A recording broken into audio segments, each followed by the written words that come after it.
Coming up on this edition of Pinpoint Weather University, we're heading out in the field. We're going out in the wild. We're doing an interview with Duke Energy at their Cohen's Ford Hydro Station. Operations being reduced there due to ongoing drought conditions. We're speaking with them about their low inflow protocol, the stages that go into it, and if we could move into a mandatory restriction stage of water coming up soon. Plus, the drought continues to get worse. But are we headed towards that 2007-2008 level? We'll detail just how we could get there and if there's any weather features that could stop this historic drought from happening again. It's all coming up on this edition of Pinpoint Weather University. It starts right now.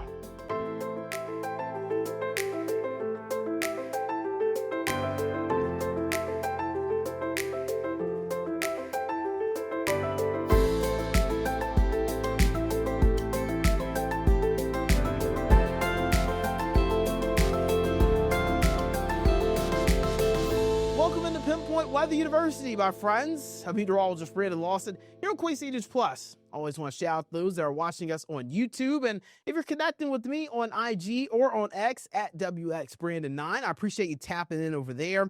Also getting some followers from this show in general. You probably see me post a lot of NASCAR stuff on there. I also do a lot of NASCAR stuff on the side. So you'll see me post weather, climate, and a little bit of horsepower in there too. Just talking about NASCAR, the rest of the sport. I do enjoy talking about it as well. So if you happen to catch some of that stuff you enjoy, let me know. And again, continue to send me ideas for our show here on Pinpoint Weather University. The drought's obviously a big story here in the Carolinas. I want to go ahead and pull up the current drought for you as of Wednesday, April 29th. Now, again, we're actually going to get a new drought monitor on Thursday, April 30th. I don't think it's going to change much. We did see a little bit of rain over the course of the last week.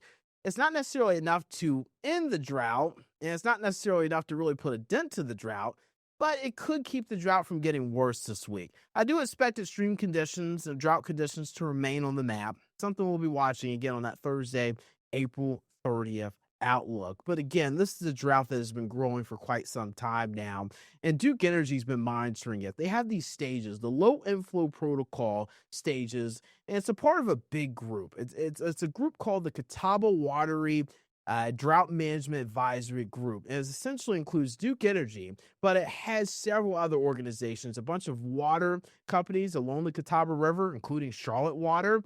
We have also federal and state officials that are part of that group, and they come together on the 1st and 16th of each month to decide what stage we should be in when it comes down to drought weather. Let's talk about it here. We've got 5 stages. Stage 0 is the watch stage of the low inflow protocol, and it goes all the way up to stage 4, which is the emergency stage. That has never been used. No one knows what that looks like. Now, again, this was a stage, a low inflow protocol stage that was used to get us through the historic 2007-2008 drought. Let me show you where we were then. You see it here. This is the historical drought of 2007-2008. This is actually December 2007. Pretty much the entire Queen City News viewing area and much of the Carolinas were under exceptional drought, which is level 5 out of 5. Extremely dangerous drought conditions. I remember when I was a kid, I was very young. I was only about 10, 11 years old, but I just remember a lot of folks buying water from grocery stores and different things like that around this region. I lived up in Concourse, growing up there. And I want to point out with these stages, we got to stage 3, the mandatory severe water restriction stage during that drought. Right now, as of Wednesday, April 29th, we are in stage 1, the voluntary water restriction stage, which includes much of the Charlotte area. Stage 2 is the mandatory restrictions. That is when you legally have to conserve water. Now, stage 3, that's when it starts impacting more of like the businesses like golf courses and different things like that. Now, again, I want to mention these stages because I actually went out in the field for this episode. This is a little funky. This episode is going to be a little different than it usually is. I went out to Cohen's Ford Hydro Station, which is the largest conventional hydroelectric power plant that Duke Energy has. It actually powers, it generates about 300 plus megawatts of power. It's a big time station. Hydropower, it's a very efficient way to produce power. It's also a kind of a cheaper way to produce power as well, but you need water to do so. And operations have been reduced in that area due to the drought conditions. So operations have been reduced when it comes to hydroelectric. Now, luckily, Duke Energy has other ways to produce power. Nuclear power plants, even solar power plants have been doing really well. You've got battery storage at those plants that can allow that energy to get onto the grid and help power our homes, our businesses, things like that. So let's head out to Colin's Ford Hydro Station and let's listen to this interview that I had with Duke Energy that talks about the low inflow protocol and just where we're headed when it comes down to these stages. So talk to me about where we are today, Brett. Yeah, we're at Cowan's Ford Hydro right now, and Cowan's Ford is the youngest of our hydro stations. We provide clean, reliable power, probably the most efficient power source that we have.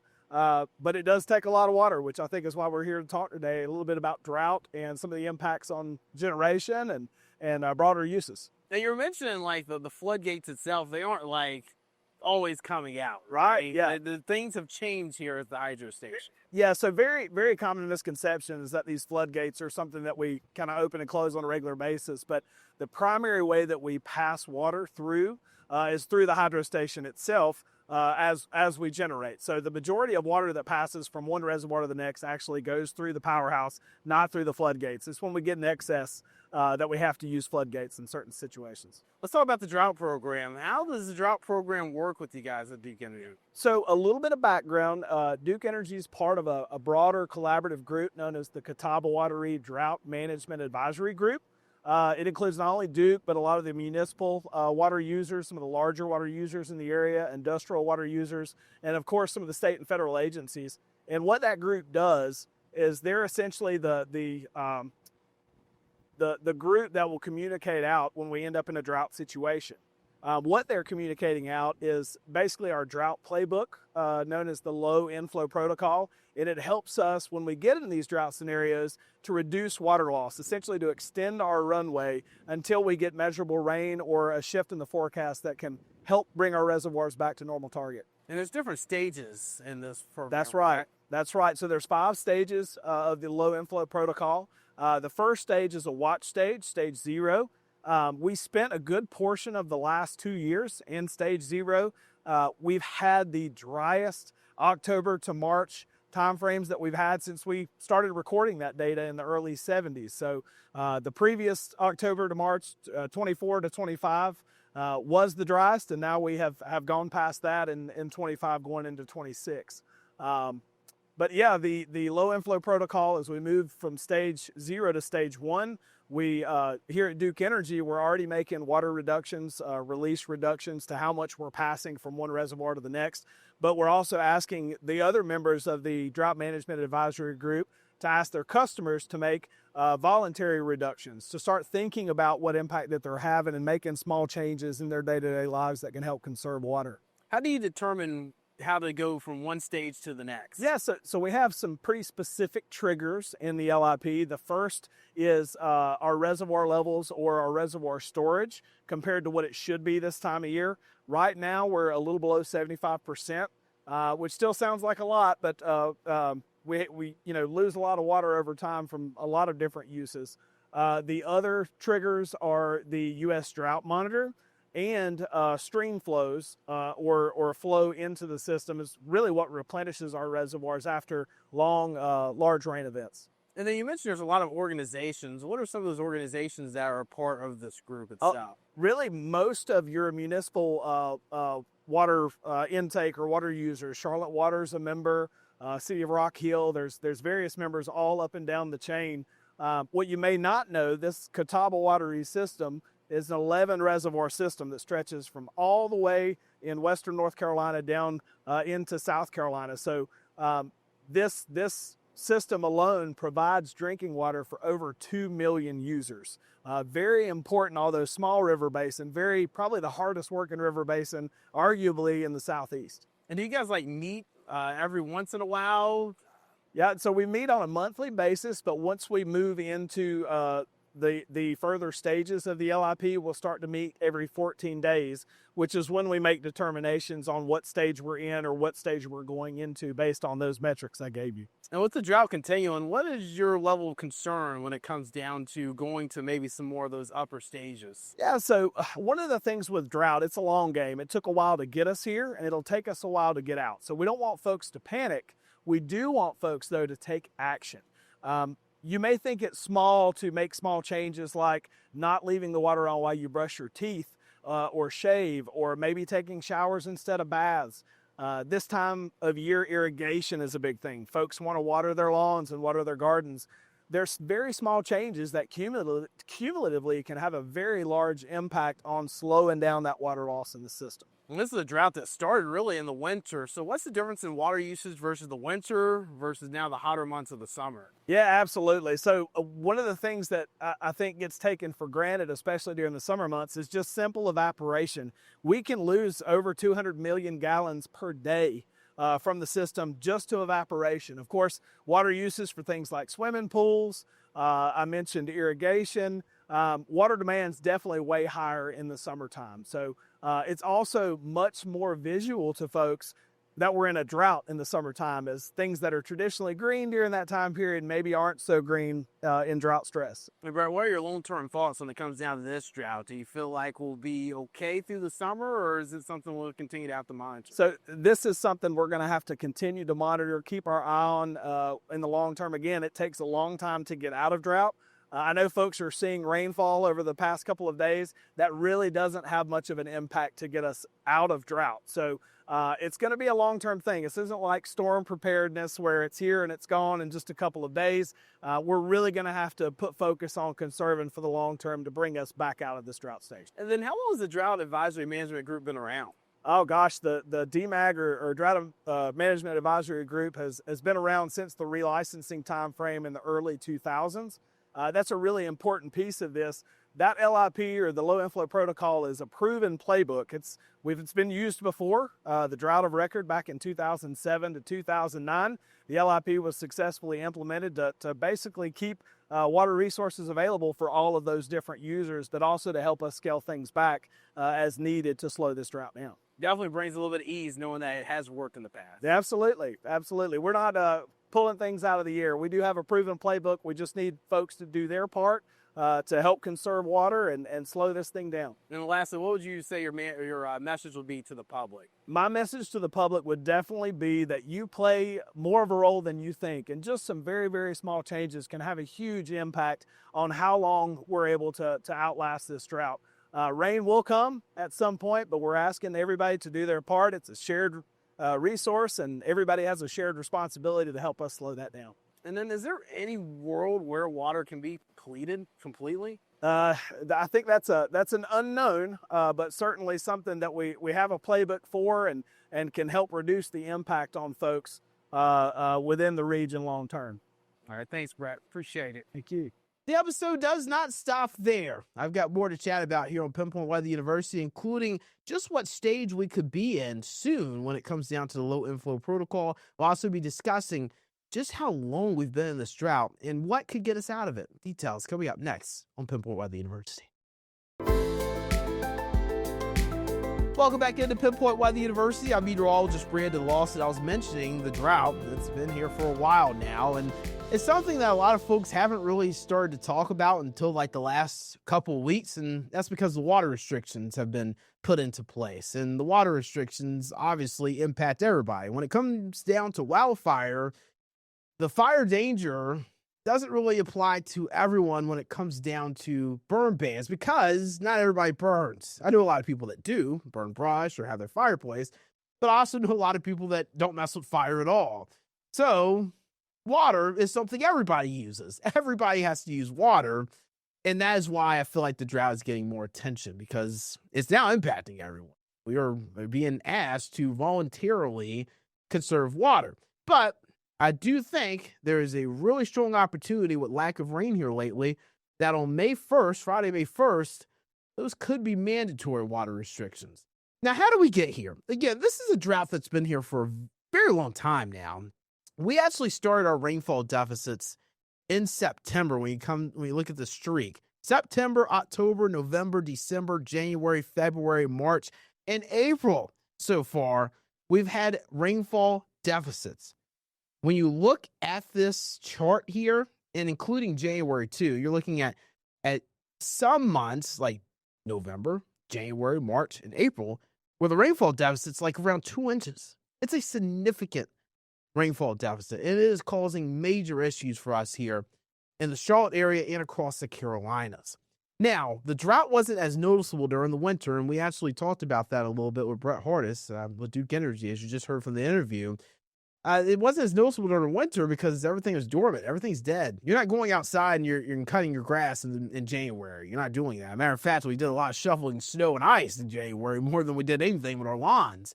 But now that things are growing, and we're in the growing season, and we're also seeing livestock get raised, the impacts are getting worse for our area. And also, people want to get their boats out. People want to get their boats out in the lake and the streams and rivers. And unfortunately, boat launches are being closed because the water is too shallow at the boat launches. So be careful with that. You don't want to end up with your trailer or your truck stuck in the rivers because it's too shallow. Abide by those closures. It's very important. And also, we've seen a lot of boats get scraped up from the bottom as well, just because of how shallow some of the water is in some of our lakes. So just keep that in mind when it comes down to some of the drought conditions here. But again, I wanted to point out, this has been a drought. We're talking about 15 to 20-inch rainfall deficit in some areas. That is a significant rainfall deficit to be in. And it's something we're going to continue to be in because we're not getting enough rain. Now, we did have some recent rain here lately. And I kind of want to talk about how that helped us and how it didn't help us. So, how the rain helps, there's some relief here. So, pulling up this full screen, the wildfire threat was lowered. Now, there are still burn bans in place for North and South Carolina as of Wednesday, April 29th. The reason why is because we're so dry that even though the topsoil and the ground is saturated from some of the recent rains and we have a little bit more moisture in the air, we can dry out just as quickly as we moisten up a little bit when it comes down to the atmosphere. Also, I, for one, am excited about the rain because I am breathing better than I have breathed in 2 months. My allergies have been terrible. I've been sniffling and blowing my nose. I've got people in my newsroom here, coworkers that are using toilet paper.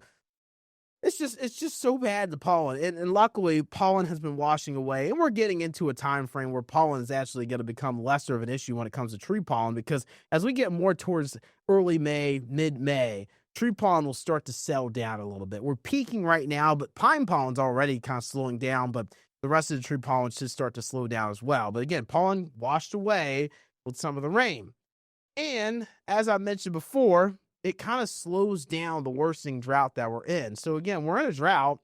We're in it for the long haul, but we have stopped it from getting worse, I believe, at least this week. But that doesn't mean that restrictions and stuff are going to change. It doesn't mean that we're going to see things evolve in regards to greening up when it comes to the grass. It just means that this week we actually got some rain and we're not worsening a drought that has been worsening over the last several weeks. So we've also been cooler too, and we've talked about how that can cause temperature, that can cause more evaporation of water.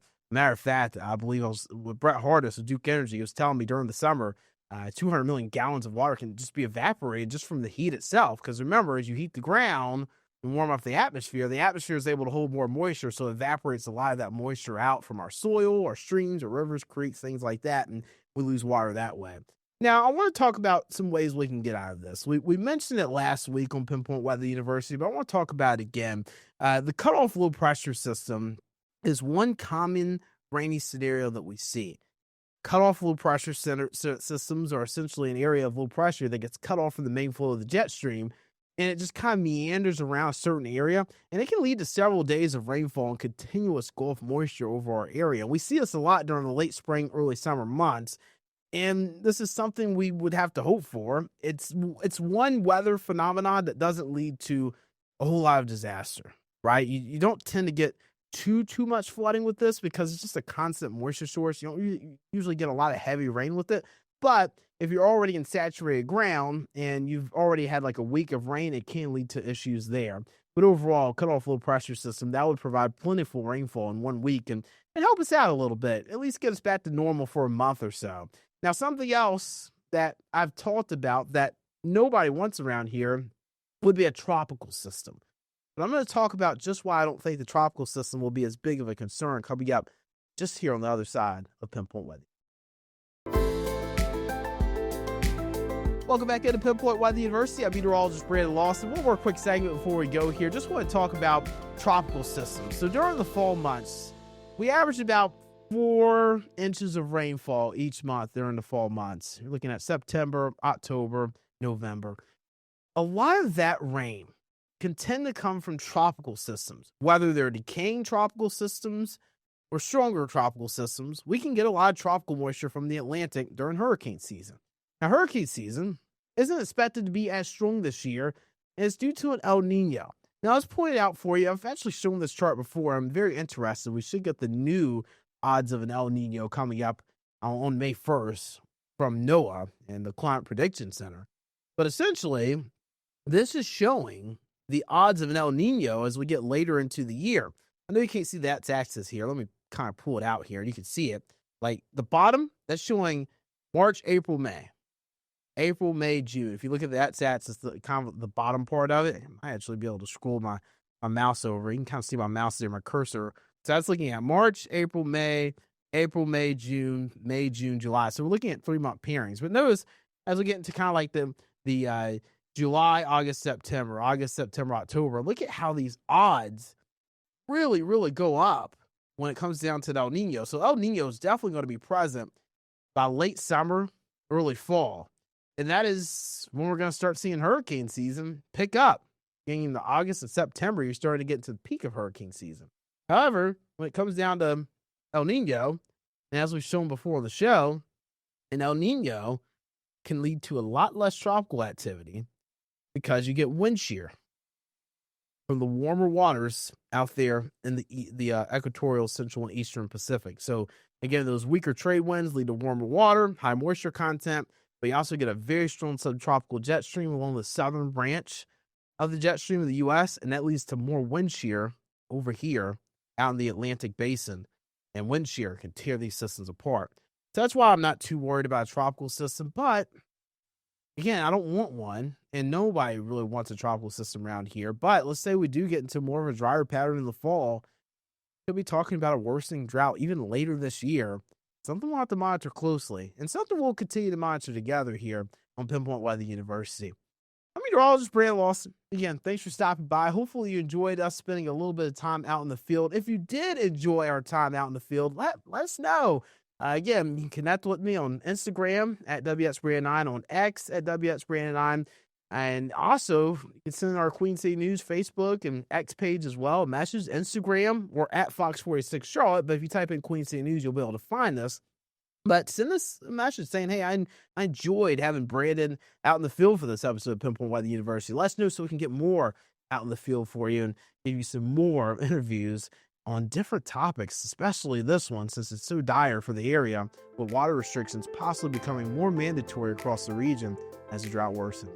Meteorologist Brandon Lawson, my friends. As always, take care of yourself and each other as we navigate this earth together. Be safe.